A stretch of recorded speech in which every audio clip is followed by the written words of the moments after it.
G'day everyone and welcome to Chris Rankin's Music Crush. Going to do a ranking the albums video today. A little quick thing on some of the new releases. I thought I'd include some of the new releases that came out yesterday and the past week. I'd combine it. One of the albums of the year came out yesterday in my opinion. The Seattle death metal band Drawn and Quartered. They brought out an album yesterday. I can't remember what it's called now. I've ordered it. Outstanding. Will finish very, very high on my end of year list. Just fantastic. Just can't get enough of it. Absolutely love it. Very consistent band already, and yeah, yesterday they put out an absolute ripper. Siderean, their album, I think it's called Lost Void's Horizon. Really, really, really good stuff. Vanta with their new album Zero Kelvin. Really enjoyed the new At the Gates album. Is really good. Really like it a lot. I still will admit I like the first era of At the Gates. I've enjoyed the ones that have come out since them sort of coming back, but not as much as the first life of At the Gates, if you like. Yes. Oh, and a really good album by a Turkish death metal band called Diabolizer. That's the name of the band. Now, they've been around since about 2011, 2012 with demos and things like that. But yeah, they've just put out their first album and it's really good. Really, really good stuff. Really enjoyed it a hell of a lot. The new Catafalque, the one-man band, sort of black metal, avant-garde metal, progressive metal, but also combines Hungarian folk music in with there as well. Very prolific artist, has released quite a few albums. His album last year called Naive, I think it's how you pronounce it, spelled N-A-I-V, finished quite high in my top 100 of last year. And the new one called Vadak or Vadask, I can't remember either way. And I think it's even better than the one last year. Really, really love it. Just so good. So good. If you don't know the artist Catafalque, look him up. That's the name of it. Sounds like it's a band. He did have another person with him for quite a while and in a lot of the albums, but I'm pretty sure he's just a one-man outfit now. Quite prolific. I'll put all of these albums, there's a couple I can't remember right now. As usual, when you're on camera, you forget everything. But I'll put the list of new albums in the description below, and we'll get on to the album ranking. So I'm doing the Brazilian death metal band Krisiun. Easily one of my favourite death metal bands. They are absolutely fantastic. They have quite a distinct sound.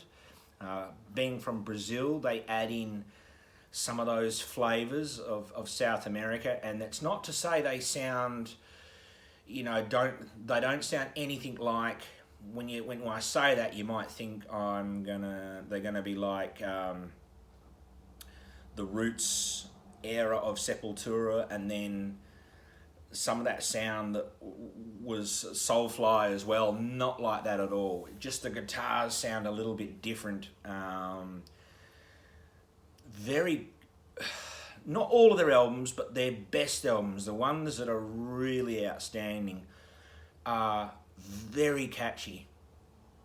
Very sort of, they have like the drumming style is marching a little bit. There's a little bit of a marching military sort of style,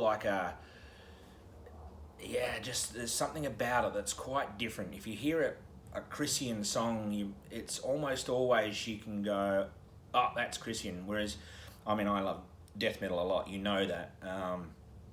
But, there is a lot of death metal songs, like any subgenre of metal, that unless a band really stands out, you could go, yeah, I think that's that band, but it could also be with Krisiun. You pretty much know when you hear a Krisiun song, it's theirs. There's just a certain style to the guitars. and the drums that just sounds different. Three brothers. It's a bit misleading because two of the brothers go by their mother's name and one of the brothers go by their father's name, but they are three brothers. They did have another person in the band for a very short period of time, but not long. Formed in either 1989 or 1990. Pretty sure it was 1990, but they didn't put out their first album until 1995, so they took a little while to get going. You know, that normal string of demos. I think there was an EP or so in there, but a little while to get going. But wow, when they did, I didn't hear them on their first... Well, I did actually. No, I heard them on their first album, but it was a while after that release. I heard the first album a little bit before their second album came out. Couldn't tell you the year. I'm guessing it was probably about 1996, 97 was when I heard them. And at that stage, they were more... When they started out, they were more of a black metal band. Black metal, but definitely you can hear the death metal in there. A little bit like a Belphegor, I guess, as far as the black metal, but probably more straight up black metal than a Belphegor, but definitely you could hear a little bit of death metal in there. And that was the last album that they did that was black metal. So I'm going to be ranking all the studio albums. I don't have them all. There's one that I don't have. I went through and then, I don't have that one, which is the most recent one. You know how it is sometimes you follow a band for a long time and then they put out an album along the way somewhere where you just, for some reason, it's passed you by. So... but I thought I'll do the rankings video when I get to that one. I just won't have a prop for it, that's all. But yeah, we're going to do I've been wanting to do this one for a while. Really great band. I've seen them twice live. Incredible band live. I mean, flawless execution. Really, and for a three-piece, and some of the songs are quite technical and quite sort of, complex. The sound live is just... it's like... the preciseness of hearing it straight off the album, but of course then you get all the energy and the extra oomph of when you hear music live. Just magnificent. And if you've ever seen Krisiun before, you'll know what I mean when I say that they are the world's most polite band. They do say thank you quite a lot, but it's really nice. But they just, it says thank you a lot of times when they're live. Now, I saw them first time in 2014. And interesting, sometimes in Perth, we miss out on the tours. It tends to be more of not the smaller bands, but maybe the more obscure underground bands, if they're not quite sure how things will go. Perth's a very, very long way from Sydney, Brisbane and Melbourne. So quite often a band will come and do the Brisbane, Sydney, Melbourne tour. And then they might pick either Perth or Adelaide of the other two big capitals. Many times they don't even do that. They'll do Brisbane, Sydney and Melbourne, or even quite a few of them will just do Sydney and Melbourne. So when this band, Krisiun, first toured Australia, I think it was 2011, they only did Brisbane, Sydney and Melbourne. So I thought that's it, because if you're ever going to catch a band like that over here, it quite often tends to be on the first tour, and they're testing the waters and they're going around. When it's the other way around, so when they do that first tour and they only do 2 or 3 of the cities, you then think, well, that's it. We're never going to see them because they're only ever going to think that Sydney and Melbourne or Brisbane is worthwhile. But Krisiun did it the other way around, and it really surprised me, and it was awesome. So then on their next tour in 2014, they decided to include Perth. And the tickets did really well. I wouldn't say it was a sellout, but it was a good, healthy crowd at Amplifier. Probably, the capacity of Amplifier, I'd say, is probably about 600, I'd say. And I reckon it would have been about 450, 500 in there. So a good, healthy crowd. and it was an awesome gig. I just loved it because I just didn't think that I would ever see them. For a start, at that stage, what was that? I'd loved this band for nearly 20 years, not quite. But I just thought, this is a band I'll never see, you know, just from the other side of the world. You know, and those who know them love them, a good, decent following, but not the biggest followed band in the world. And then, now I'm trying to think when it was. Not that long ago, I'm thinking it was 2019. They came back again. So we had a show, the main band was Incantation. That was the gig. And for Perth only, we got Krisiun as the support act. So I got to see them again, which was absolutely awesome.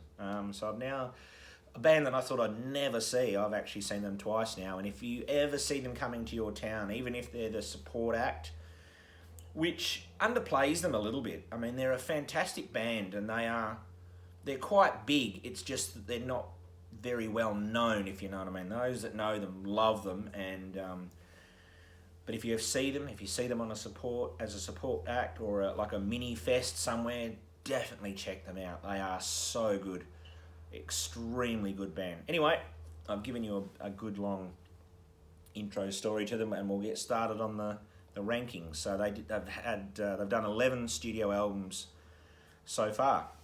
Coming in at number 11, we have the 2001 album Ageless Venomous. Now, in their whole catalogue, there's only 2 albums that I don't really care for that much. Wouldn't say I hate, although this one, it has some real troubles. Everything else I love, and they went through a couple of interesting periods where, not where they changed, but they had like a run of excellent, then a little run of not so great, and then back to a run of really excellent. And this was the start of a little bit of a bad run, and this is my least favourite by quite a long way. One of the main reasons is the production is abhorrent.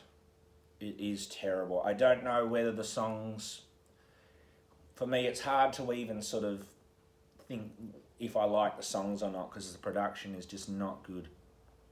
The drums are very clicky clacky, very machine-like, very thin sound. It's just not a pleasant listen at all. I don't know why that is. A couple of good songs on here I actually still like. The Dawn of Flagellation I like. Eyes of Eternal Scourge I like. And you get a whole lot of bonus tracks on here. The live actually sounds quite good, which tells me that they are quite good songs. I can't remember whether I've heard those songs in the set list when they were here or not. But yeah, don't like this at all. The first time I've listened to this album in a long time, when I was just having a bit of a quick run through with some of these for where I know where my top ones are. Some of the middle ones I had to re-listen to make sure I had it in the right order, and I just wanted to make sure that maybe this had gotten a bit better over the years. No, unfortunately, not a good album at all. Coming in at number 10, which followed Ageless Venomous. So for me, this little period of 3 albums is their worst section. So coming in at number 10, Works of Carnage.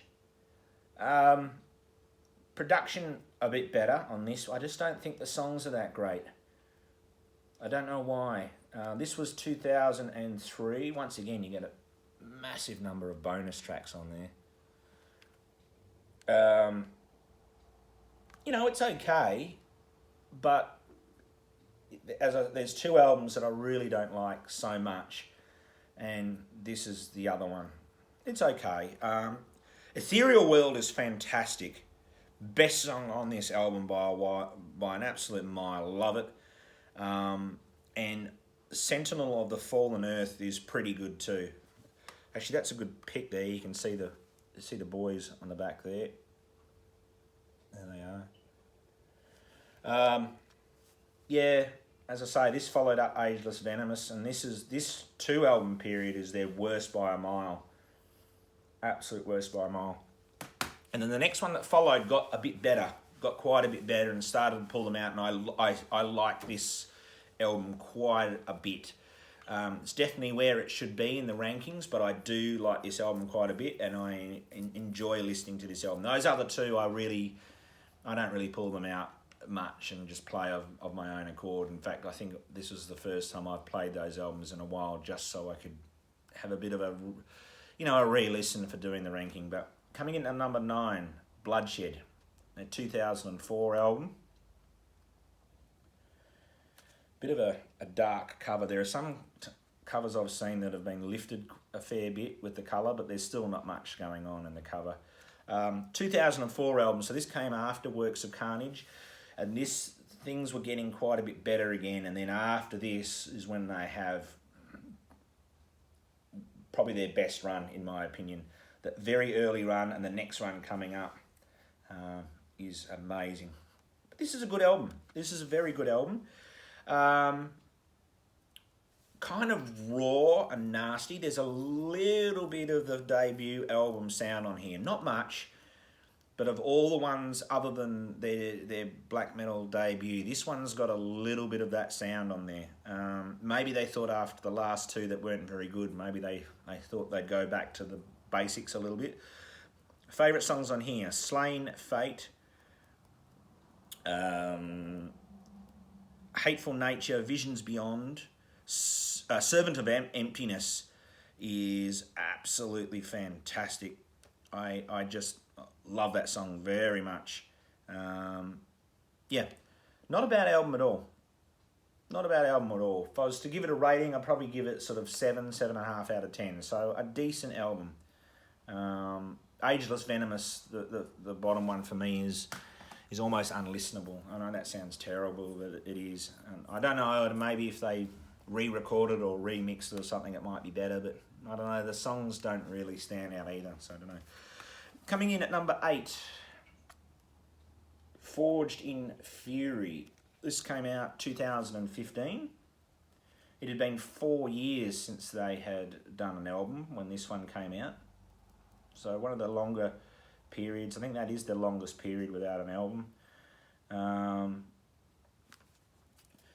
How's this for something really cool? When you got this album, you actually get a proper cloth sewing patch. Now, I don't wear a battle vest. I don't even own a battle vest for the simple reason I never wear jackets or jumpers. I don't really feel the cold.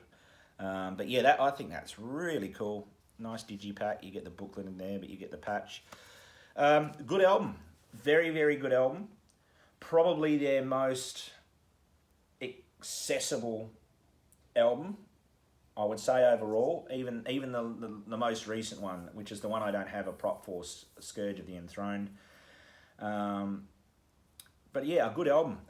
Favourite tracks on here: Scars of the Hatred, The Isolated Truth, Oracle of the Ungod, Strength Forged in Fury, and probably my favourite on here is Dogma of Submission. A very good album. Really, even this one has a bit of a gap over the last one, Bloodshed. Nothing really wrong with it. It's just, this is where I put it on the list. This is where they've got such a strong catalogue that even an album that's very, very good is, at number 8. Now, coming in at number 7 is Scourge of the Enthroned, which came out in 2018. As I say, I don't have a prop for it. A really, really good album. It's an album that a lot of, I hate to use the word younger people, that sounds terrible, I know, but people that may have not been with them for a long time, and now with music getting out to people a lot easier and so forth with everything, it definitely helped start a whole new era of fans with Scourge of the Enthroned. A fantastic album, really, really good album, and they played quite a few songs off that on that tour that I saw them with Incantation. Really good. So that was number 7. Coming in at number 6 is their debut album, Black Force Domain. and pretty easy to see from the album cover that this is their black metal album. Not exclusively only a raw black metal sound. It is a little bit more full, like a death metal album. A little bit more. The guitars feel a little bit warmer than the icy cold of a black metal album, but it is a black metal album for sure. A very good album though. Excellent album for a debut, but this is they sort of did the opposite of Dark Throne. Dark Throne start off with a death metal album and then go into black metal, whereas Krisiun start off with a black metal album and go into death metal. But yeah, very, very good album. I like it a lot, and it's one of my, it's quite high up in one of my favourite black metal albums. Is it in the top 10 of favourite black metal albums? Probably not. Top 25? Yeah, pretty likely. A really good album. Title track is fantastic. Meanest Evil, really, really good. Messiah of the Double Cross, excellent. Hunter of Souls is probably my favourite song on here. And Sacrifice of the Unborn. There we are, number 6. That came out in 1995. Now this is I heard Black Force Domain a little bit before this beauty. This is a ripper. So this came out after Black Force Domain. This came out in 1998. This is number 5 on my list. Really good. Has one of the best drumming tracks throughout their career. Vengeances. Sorry, it's very hard to read on the back there. So I'm trying to pick up what it reads, and I'm going on memory a little bit too. Vengeance's Revelation, track 6. The drumming on that is unfucking believable. Magnificent.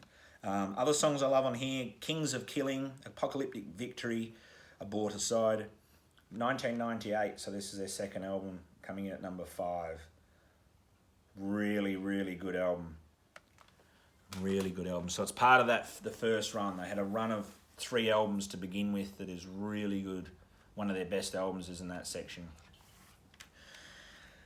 These next 2 was probably the hardest ones to pick in what order. Everything else I pretty much knew where I wanted to put them. The 3 and 4 was the hardest. They are very, very close.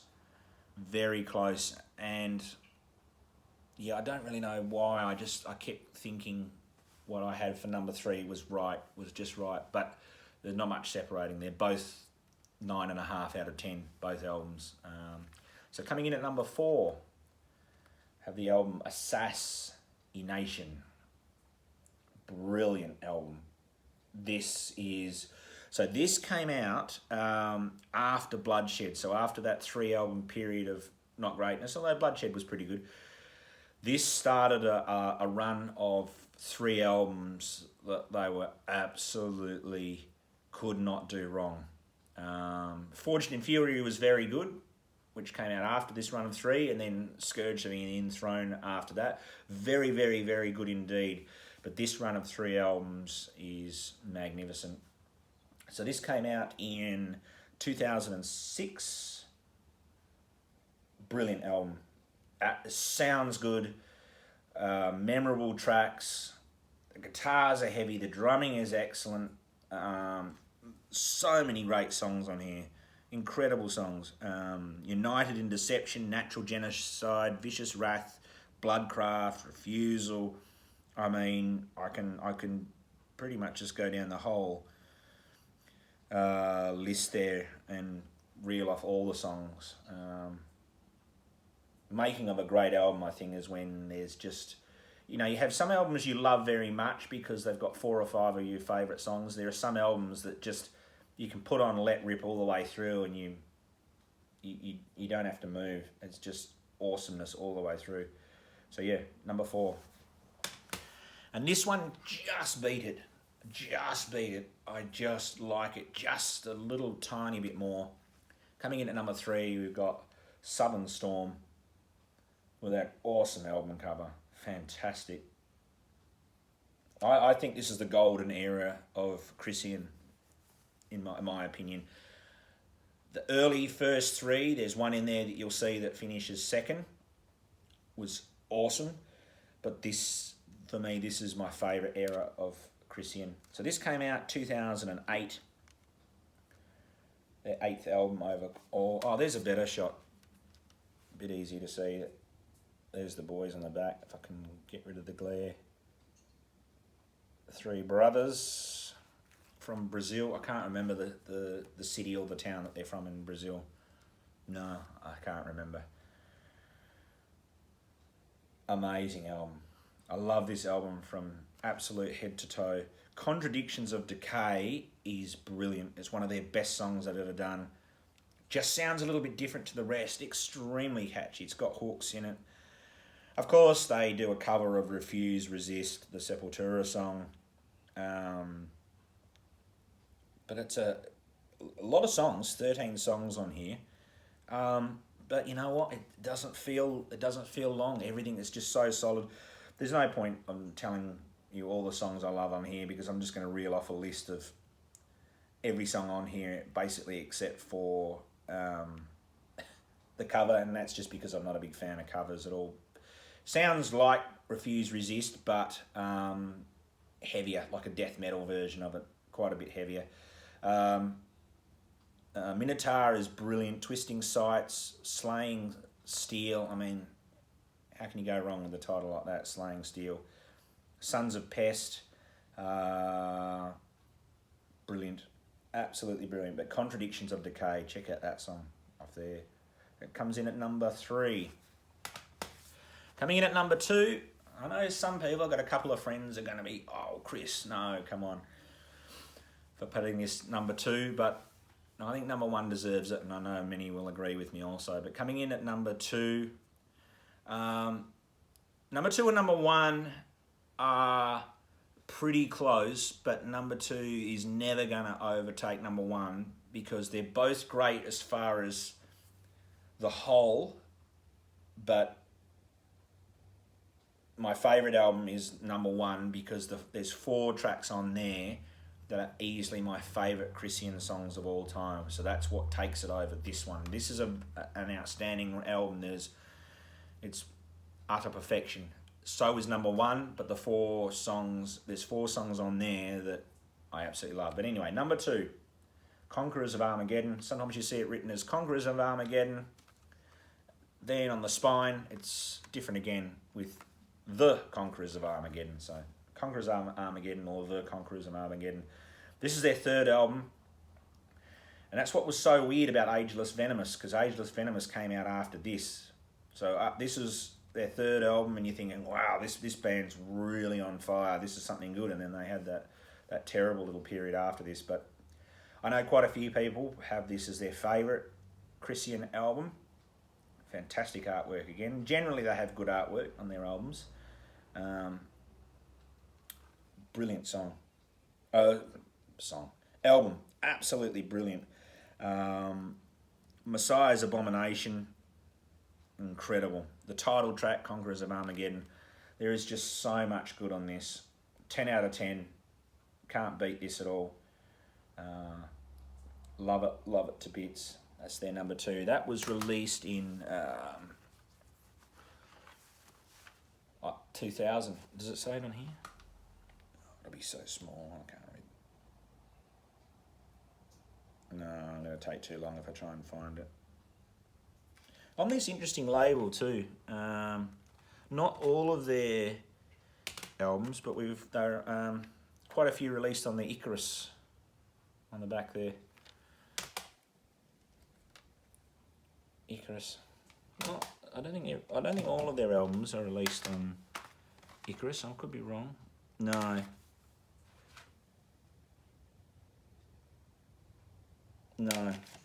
But yeah, quite a few of them.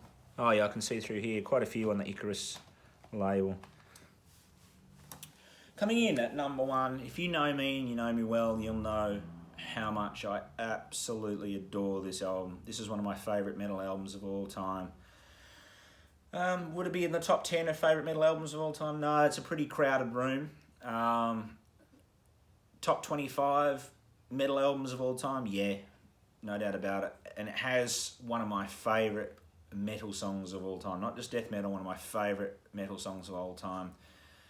It's dangerous where that track is on this album at number 2, because it's...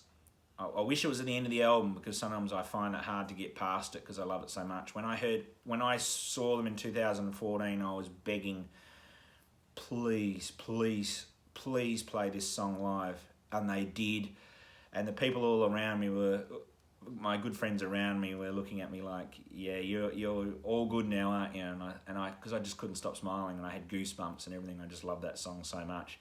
So coming in at number 1, their 2011 masterpiece, The Great Execution. I've actually shown this before, a couple of videos, I think, for other reasons, just to show it. That great album cover. This is death metal perfection. Just love it. The thing that I love also about this album, just a bit more than any of the others, even number 2, not only that it has my favourite 4 Krisiun songs of all time, all on the one album, but it has the perfect blend, and I've said this a lot of times, it has the perfect blend of death metal brutality with big, catchy hooks, things that pull you back in all the time, choruses that are catchy as hell, and you'll have the melody line in your head, but it doesn't lose the heaviness and the brutality in doing so. It's just perfectly incorporated into the songs. Toe tapping, it's not just, oh, that's outstanding and brutal. You feel yourself nodding your head, toe tapping. Perfect headbanging album, just so good. My favourite song by Krisiun of all time, and one of my all-time favourite metal songs, is called Blood of Lions. The riffs in that are just... I grin.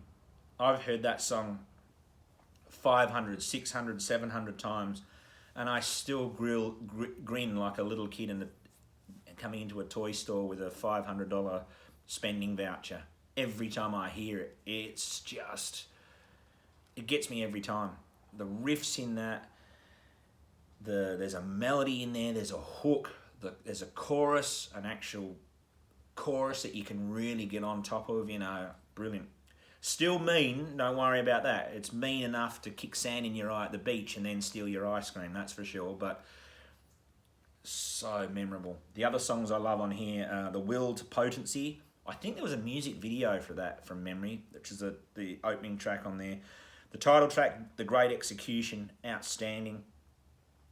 And then Descending Abomination has this really big hook in there as well. Very, very catchy song, but still brutal. Heavy, heavy, heavy, heavy stuff. So this came out in 2011, and there's no doubt about this one. I don't think they'll ever... not that I don't think they can top this, but I just love this album so much that it would be an absolute miracle. And the fact that my favourite 4 songs of all of them are on here, and Blood of Lions will be the forever tiebreaker, I think, because I just love that song so much. So if you've never heard Krisiun before, play the song, check it out on YouTube or whatever, Blood of Lions. My goodness, it is so good. And my number 1 all-time favourite album by the Brazilian band Krisiun is The Great Execution. So there you have it. That's my ranking video of the Brazilian death metal band Krisiun. Thank you all for watching. I really appreciate any time you watch my videos, and I do try to stay on top of the comments as much as I can. Try and get back into making a bit more videos per week. Just as I've said before, my work can be quite long and hard and a lot of hours, but that's a good thing, right? So yeah, thanks for watching, and I'll catch you all soon.